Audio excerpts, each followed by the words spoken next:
Assalamualaikum warahmatullahi wabarakatuh. Perkenalkan, nama saya Tri Aditya Ardiansyah dari semester 3A. Di sini saya akan mereview materi yang sudah disampaikan oleh dosen Ibu Profesor Dr. Hajah Heni Nuraini SHMH dan Bapak Dr. M. Rendi Aridayandi SHMH, yaitu tentang melanjutkan bab 2 penyertaan. Bentuk keempat, penganjur atau with-locking, yaitu orang-orang yang menggerakkan orang lain untuk melakukan suatu tindak pidana dengan menggunakan sarana-sarana yang ditentukan oleh undang-undang.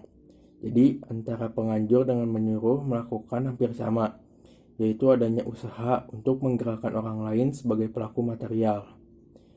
Perbedaannya adalah yang pertama, dalam penganjuran, sarana yang digunakan diatur dalam pasal 55 ayat 1 sub kedua, yaitu diatur secara limitatif atau terbatas.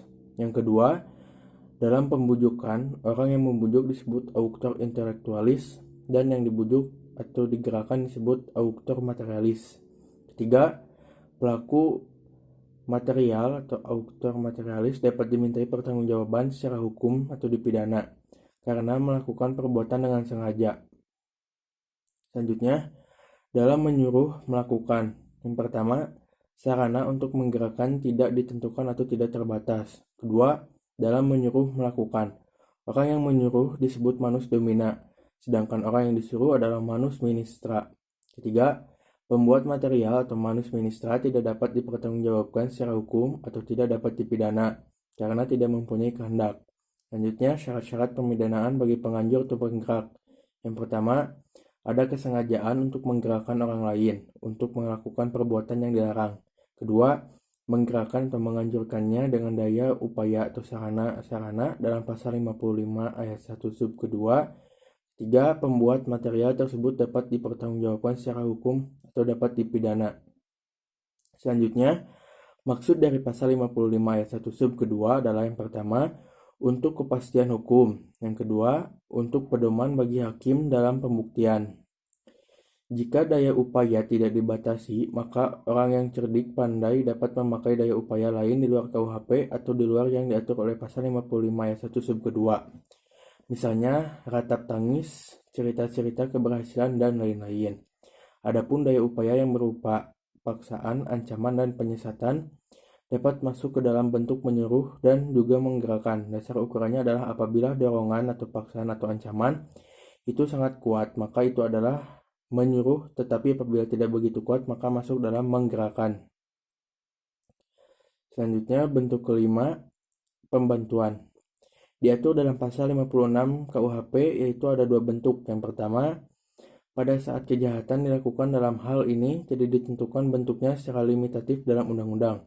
Kedua, sebelum kejahatan dilakukan dalam hal ini, undang-undang memberikan batasan atau limitatif, yaitu berupa memberi kesempatan, sarana, atau keterangan. Pertanggungjawaban pembantu, KUHP mengatur pidana untuk pembantuan adalah lebih ringan daripada pelaku. Ada dalam pasal 57 ayat 1 dan ayat 2, yaitu yang pertama, maksimum pidana pokok dikurangi sepertiga. Yang kedua, apabila kejahatan diancam pidana mati atau seumur hidup, maka maksimum pidananya ada 15 tahun. Selanjutnya, pertanggungjawaban pembantu. Yang pertama, pemidanaan untuk pembantu adalah lebih ringan dari pelaku. Ada dalam pasal 57 ayat 1 dan 2 KUHP, yaitu yang pertama, maksimum pidana pokok dikurangi sepertiga ayat 1. Yang kedua, apabila kejahatan diancam hukuman pidana mati atau penjara seumur hidup, maka maksimum pidana untuk pembantu adalah 15 tahun. Ayat 2.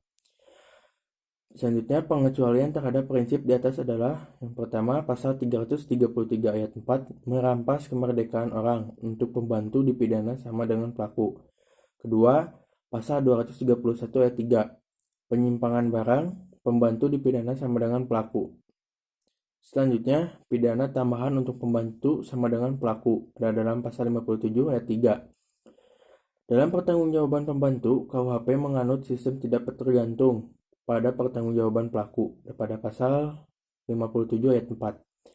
Dalam pertanggungjawaban pidana bagi pembantu hanya dihitung yang sengaja dipermudah atau diperlancar beserta akibat-akibatnya saja. Pasal 58 KUHP mengatur mengenai kualitas pribadi kualitas pribadi yang dapat menghapuskan, mengurangkan, atau memberatkan pengenaan pidana bagi pelaku tindak pidana. Pasal 58 ini adalah peringatan bagi praktisi.